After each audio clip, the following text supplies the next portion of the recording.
Welcome. मैं बने सिंह सोलंकी आज आपको 11th फिजिक्स की पहली यूनिट पढ़ाने जा रहा हूँ। तो पहली यूनिट जो है हमारी फिजिक्स की, उसका नाम है भौतिक जगत और मापन। सबसे पहले तो हम समझ लेते हैं कि हमने 10th पास करी है, 11th में हमने साइंस सब्जेक्ट लिया है। तो साइंस सब्जेक्ट में जो मेन साइंस है वो 3 पार्ट में डिवाइड हो गया। जैसे हम विज्ञान पढ़ते थे, विज्ञान में अलग अलग पार्ट उसी में थे। फिजिक्स मतलब भौतिक विज्ञान, रसायन विज्ञान, जीव विज्ञान, सेम एक ही विज्ञान में अलग अलग 3 भाग थे उसके। अब 11th में हमने तीनों भाग अलग अलग कर दिए। तो हम विज्ञान का जो पार्ट है भौतिक विज्ञान वो पढ़ेंगे। तो हमने विज्ञान पढ़ी है, तो विज्ञान की परिभाषा सबसे पहले, विज्ञान की परिभाषा क्या है? प्रकृति के क्रमबद्ध एवं सुव्यवस्थित ज्ञान को विज्ञान कहते हैं। प्रकृति के क्रमबद्ध एवं सुव्यवस्थित ज्ञान को ही क्या बोलते हैं? विज्ञान।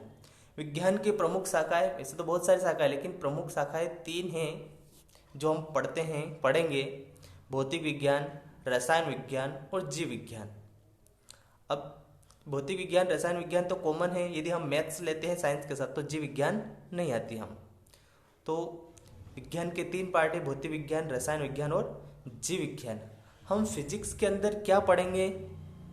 जैसे विज्ञान ही क्या है हमारा, एक जो मनुष्य है, मनुष्य की जिज्ञासा विज्ञान के प्रति आदिकाल से है। आदिकाल से जब मानव थे, आदि मानव, तभी से विज्ञान के प्रति उसकी जिज्ञासा रही है। उसका यह कारण है कि मनुष्य हमेशा भौतिक गतिविधियों से जुड़ा है। इसका कारण क्या है कि मनुष्य हमेशा भौतिक गतिविधि जो होती है उससे जुड़ा है। जैसे आप भी देख सकते हैं, हम भी बचपन में तारों को देखकर जिज्ञासु होते थे। तारों को देखकर जिज्ञासु हो के, ये रात में दिखते हैं, दिन में नहीं दिखते, कहाँ चले जाते हैं, जिज्ञासु रहते थे। या आपके मन में पर्यावरण को देखकर तरह तरह के प्रश्न उत्पन्न होते हैं। जैसे दिन रात क्यों होते हैं? स्वाभाविक बात है कि दिन रात होते हैं, इसका कारण क्या है? तारे हमेशा रात में दिखाई देते हैं या चमकते हैं, दिन में क्यों नहीं दिखाई देते? इंद्रधनुष क्यों बनती है, या इंद्रधनुष वर्षा ऋतु में ही क्यों बनती है? या सूर्य ग्रहण क्यों होता है? चंद्र ग्रहण क्यों होता है? भूकंप क्यों आता है? आंधी तूफान क्यों आते हैं? इन सभी प्रश्नों का उत्तर मनुष्य कड़ी से कड़ी जोड़कर ढूंढता रहा है। जो प्रश्न है, हमारे मन में जो प्रश्न उत्पन्न होते हैं, इन सभी प्रश्नों के उत्तर मनुष्य हमेशा कड़ी से कड़ी जोड़कर ढूंढता रहा है। इस तरह भौतिक विज्ञान से दुनिया की प्रगति होती रही। इन प्रश्नों के उत्तर ढूंढते रहें, तो इस प्रकार भौतिक विज्ञान से जो मनुष्य है उसकी प्रगति होती रही है। तो जो घटनाएं हो रही हैं हमारे आसपास, जो भी चंद्र ग्रहण, सूर्य ग्रहण, इंद्रधनुष बनना, जो प्राकृतिक घटनाएं, इन प्राकृतिक घटनाओं का अध्ययन हम किस में करेंगे? फिजिक्स में। तो सबसे पहले भौतिकी क्या है? देखिए, भौतिकी शब्द प्रत्येक शब्दों कहाँ से आए? तो भौतिकी, देखिए, भौतिकी शब्द की उत्पत्ति संस्कृत भाषा के भौतिक से हुई है। जो भौतिक शब्द आया है ये संस्कृत भाषा से लिया गया है। ठीक है, भौतिकी शब्द की उत्पत्ति संस्कृत भाषा के भौतिक से हुई, जिसका अर्थ होता है प्रकृति। जिसका अर्थ क्या है? प्रकृति।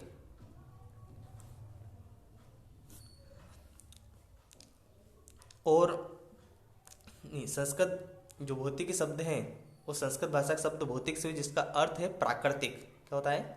प्राकृतिक। और भौतिकी के लिए अंग्रेजी शब्द फिजिक्स, भौतिकी को अंग्रेजी में क्या बोलते हैं? फिजिक्स, जिसकी उत्पत्ति ग्रीक शब्द फ्यूसिस से हुई है। किससे हुई है? फ्यूसिस, जिसका अर्थ होता है प्रकृति। ठीक है, भौतिकी शब्द संस्कृत से लिया है, भौतिक शब्द से, जिसका अर्थ होता है प्राकृतिक। और फिजिक्स को अंग्रेजी में बोलते हैं फिजिक्स। ये जो शब्द है ये ग्रीक शब्द है, ग्रीक शब्द फ्यूसिस से हुई है और इसका अर्थ होता है प्रकृति। मतलब प्रकृति और प्राकृतिक घटनाओं का अध्ययन फिजिक्स में करते हैं। मतलब फिजिक्स की परिभाषा क्या है? इस प्रकार भौतिकी विज्ञान की वह शाखा है जिसके अंतर्गत प्रकृति और प्राकृतिक घटनाओं का अध्ययन किया जाता है। प्रकृति के बारे में और प्रकृति में जो घटनाएं घटित होती हैं उनका अध्ययन किया जाता है। ठीक है, सिंपल सी परिभाषा है, भौतिकी विज्ञान की वह शाखा है जिसके अंतर्गत प्रकृति और प्राकृतिक घटनाओं का अध्ययन किया जाता है। अब एक और परिभाषा इसमें दे सकते हैं, क्योंकि प्रकृति में जो भी ऊर्जा है वो द्रव्य में और द्रव्य ऊर्जा में परिवर्तित होती रहती है। मतलब जो भी जितनी भी चीजें बनी हैं वो द्रव्य से बनी, पदार्थ से बनी है, और उसमें ऊर्जा आती है तो ऊर्जा वापस किस में चली जाती है, द्रव्य में। तो इस प्रकार फिजिक्स की एक और परिभाषा दे सकते हैं कि फिजिक्स की परिभाषा निम्न प्रकार से दी जाती है, भौतिक विज्ञान की वह शाखा जिसके अंतर्गत द्रव्य, ऊर्जा और उनकी अंतः क्रियाओं का अध्ययन किया जाता है। ठीक है, किसका, भौतिकी विज्ञान की वह शाखा है जिसके अंतर्गत द्रव्य, ऊर्जा और उनकी अंतः क्रियाओं, मतलब द्रव्य ऊर्जा की क्रियाओं का अध्ययन करते हैं। द्रव को ऊर्जा बदलता है, ऊर्जा को द्रव्य में बदलता है, इन्हीं क्रियाओं का, अंतः क्रियाओं का अध्ययन किया जाता है। अब फिजिक्स की शाखाओं के बारे में देखते हैं। क्या है प्रश्न, भौतिकी की विभिन्न शाखाओं के नाम लिखिए। अब भौतिकी के विशाल क्षेत्र को दृष्टिगत रखते हुए सुविधा से उसे निम्नलिखित शाखाओं में विभाजित किया। अलग अलग शाखा हैं, जैसे हमने विज्ञान थी, विज्ञान को अध्ययन करने के लिए अलग अलग विषय में बांट दिया, भौतिक विज्ञान, रसायन विज्ञान और जीव विज्ञान। इसी प्रकार भौतिक विज्ञान के भी अनेक शाखा हैं, जैसे नंबर 1 यांत्रिकी, नंबर 2 उष्मागतिकी, नंबर 3 ध्वनिकी, नंबर 4 प्रकाश की, नंबर 5 विद्युत तथा चुंबकत्व, विद्युत एवं चुंबकत्व और आधुनिक भौतिकी।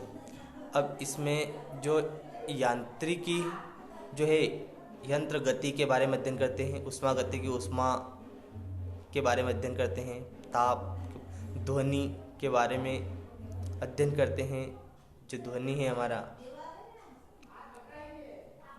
ठीक है, और प्रकाश के बारे में अध्ययन करते हैं, जैसे परावर्तन, अपवर्तन पढ़ा था हमने 10th में। विद्युत चुंबकत्व, विद्युत के बारे में, विद्युत धारा, विभव, ये पढ़ा था हमने 10वीं में, चुंबकत्व। और आधुनिक भौतिकी, ये आधुनिक भौतिकी अब सन 1900 के बाद की जो भौतिकी में जो खोज हुई, रिसर्च हुई, उनको बोलते हैं आधुनिक भौतिकी। आधुनिक भौतिकी को फिर पुनः निम्नलिखित भागों में बांटा गया है। आधुनिक भौतिकी में जो शाखा है वो परमाणु भौतिकी, परमाणु मतलब सूक्ष्म कणों का अध्ययन, इलेक्ट्रॉन, प्रोटॉन, नाभिक, इनका अध्ययन, नाभिकी भौतिकी, इलेक्ट्रॉनिकी मतलब जो इलेक्ट्रॉनिक उपकरण हैं उनके सिद्धांत के बारे में, और क्वांटम भौतिकी। ये 4 किसकी शाखा है, आधुनिक भौतिकी की प्रमुख शाखा है।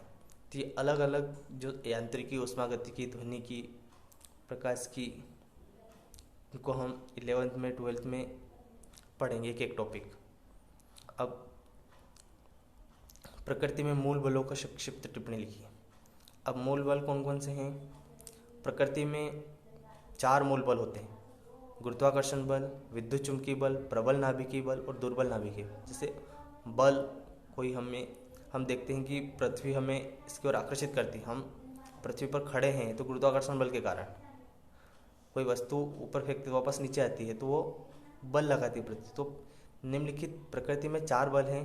एक तो गुरुत्वाकर्षण बल, जो हमने पहले 9th में पढ़ा है, पिंडों के बीच उनके द्रव्यमान के कारण उत्पन्न होने वाले बल को गुरुत्वाकर्षण बल कहते हैं। जो द्रव्यमान है, मान लो किसी वस्तु में द्रव्यमान है, उस पर बल लगेगा तो कौन सा बल है, गुरुत्वाकर्षण बल।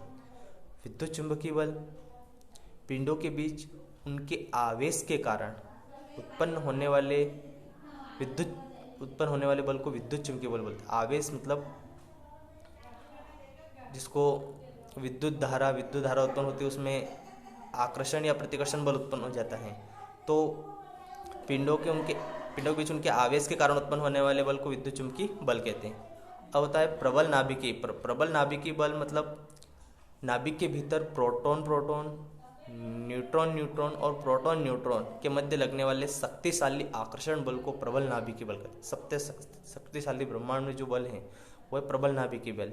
ये नाभिक के भीतर प्रोटॉन, जो नाभिक देखा होगा आपने, एक नाभिक होता है, जैसे मान लो ये नाभिक होता है, नाभिक में प्रोटॉन, न्यूट्रॉन रहते हैं। प्रोटॉन और क्या रहते हैं, पी मतलब प्रोटॉन, एन मतलब न्यूट्रॉन।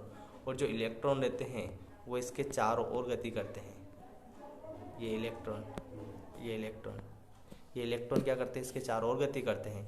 तो नाभिक के बीच प्रोटॉन प्रोटॉन, प्रोटॉन है तो प्रोटॉन प्रोटॉन, न्यूट्रॉन न्यूट्रॉन या न्यूट्रॉन प्रोटॉन के बीच जो लगने वाला बल है, आकर्षण बल, ये हमेशा क्या होगा, आकर्षण ही होगा। इसी कारण ये एक बंधा हुआ है, तो इस बल को बोलते हैं प्रबल नाभिकीय बल। अगला है दुर्बल नाभिकीय बल। यह बहुत कम समय अंतराल वाले मूल कणों के बीच लगने वाले बल को दुर्बल नाभिकीय बल कहते हैं।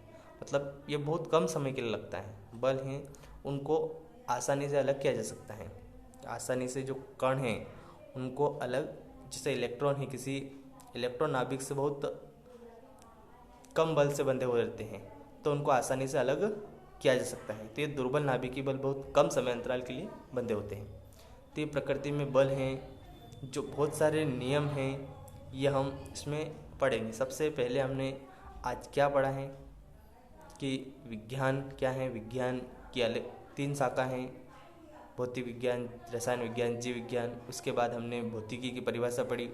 भौतिकी संस्कृत भाषा के भौतिक शब्द से लिया गया है, जिसका अर्थ होता है प्राकृतिक, और भौतिकी को अंग्रेजी में फिजिक्स कहते हैं। जो फ्यूसिस शब्द, ग्रीक शब्द फ्यूसिस से लिया है, जिसका अर्थ होता है प्रकृति। मतलब फिजिक्स क्या है, प्रकृति और प्राकृतिक घटनाओं का अध्ययन किया जाता है। अब इसके बाद हमने फिजिक्स की शाखाओं के बारे में अध्ययन किया। फिजिक्स की शाखाओं यांत्रिकी, उष्मागतिकी, ध्वनिकी, प्रकाश की, विद्युत, चुंबकत्व और एक आधुनिक भौतिकी। आधुनिक भौतिकी को पुनः 4 भागों में बांटा है: परमाणु भौतिकी, नाभिकीय भौतिकी, इलेक्ट्रॉनिकी, क्वांटम फिजिक्स, क्वांटम भौतिकी। फिर हमने 4 बल पढ़े हैं: गुरुत्वाकर्षण बल, विद्युत चुंबकीय बल, प्रबल नाभिकीय बल, दुर्बल नाभिकीय बल। गुरुत्वाकर्षण बल उनके पिंडों के बीच द्रव्यमान के कारण उत्पन्न होने वाले। विद्युत चुंबकीय बल आवेश के कारण उत्पन्न होने वाले। नाभिकीय बल प्रोटॉन प्रोटॉन, न्यूट्रॉन न्यूट्रॉन या प्रोटॉन न्यूट्रॉन के बीच लगने वाला शक्तिशाली आकर्षण बल है। और दुर्बल नाभिकीय बल ये बहुत कम समय अंतराल के लगने वाला जो बल है, इसको आसानी से जो बंधे होते हैं पिंड या कण बंधे होते हैं, उनको आसानी से अलग किया जा सकता है। ठीक है, तो आप इनको अच्छे से पढ़ें, नोट्स बनाएं और रिवाइज करते रहें। तो हम आगे इसी चैप्टर को डेली अब पढ़ते रहेंगे। ठीक, सभी को धन्यवाद।